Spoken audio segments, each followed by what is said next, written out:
ఇక చిత్తూరు జిల్లాలో ప్రజా ప్రతినిధుల పర్యటనలు, తాజా రాజకీయ పరిణామాలు, ప్రభుత్వ కార్యక్రమాలు, ప్రజా సమస్యల గురించి లేటెస్ట్ అప్డేట్స్ మా కరెస్పాండెంట్ శివకుమార్ అందిస్తారు. Good morning Shiva. Good morning Jagan. ఇప్పుడు చిత్తూరు జిల్లా మొత్తం కూడా రైతులు ఆందోళన చేస్తున్నారు. ఎందుకంటే యూరియా కొరత ఎక్కువైపోయింది. సో ఎప్పుడైతే మనము వాళ్ళు మార్నింగ్ నుంచి కూడా ఈవినింగ్ వరకు వచ్చేస్తే కూడా యూరియా ఇచ్చే పరిస్థితి చెప్పేసి కూడా రైతులు అయితే ఆవేదన వ్యక్తం చేస్తున్నారు. సో రైతులు కూడా వెంటనే అధికారులు స్పందించాలని చెప్పేసి కూడా ఇప్పటికే వాళ్ళు మీడియాతో మాట్లాడడం జరిగింది. సో వెంటనే వాళ్ళ సమస్య పరిష్కారం చేయాలని చెప్పి చెప్పడం జరిగింది.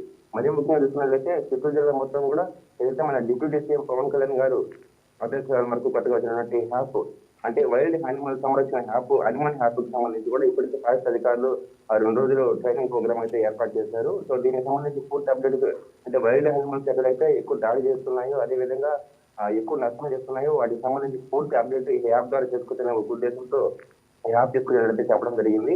మరి ముఖ్యంగా చూసుకున్నట్లయితే ఇప్పుడు అంగన్వాడీ వర్కర్స్ ఏవైతే ఉన్నారో వాళ్ళు 3 రోజులతో దీక్ష కొనసాగిస్తున్నారు. వాళ్ళ పూర్తి డిమాండ్స్ ఏవైతే ఉన్నాయో వాళ్ళు కనీస వేతనం పెంచాలని ఉద్దేశంతో కావచ్చు, అనేక అంశాలపైన కూడా వాళ్ళైతే ఈ ధర్నా కార్యక్రమం చేస్తున్నారు. సో దీనికి సంబంధించి ఇప్పటికే వామపక్షాలు వాళ్ళకి సపోర్ట్ గా ఉన్నాయి. ఆ పూర్తి స్థాయిలో చేయాలని చెప్పేసి కూడా చెప్పడం జరిగింది. చూసినట్లయితే మనం ఇక ఏదైతే పొలంలో నుంచి కుప్పానికి సంబంధించి మన సీఎం చంద్రబాబు డిపార్ట్మెంట్ గోర్వేకి సంబంధించి ఇప్పటికే రోడ్డు పనులకు అయితే మార్కింగ్ చేసే ప్రయత్నం అయితే అధికారులు ఈ రోజు చేయబోతున్నారని చెప్పేసి మనకు సమాచారం ఉంది. మరి దీనికి సంబంధించి పూర్తి వివరాలకు సంబంధించి ఏదైతే 1400 కోట్లకు సంబంధించి దీనికి పూర్తి అప్డేట్ తీసుకొచ్చేసి పూర్తి స్థాయిలో చేయాలని చెప్పి కూడా చెప్పడం జరుగుతుంది.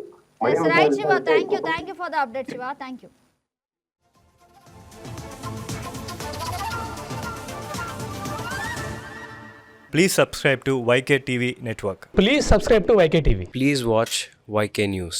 Don't forget to subscribe YK News channel.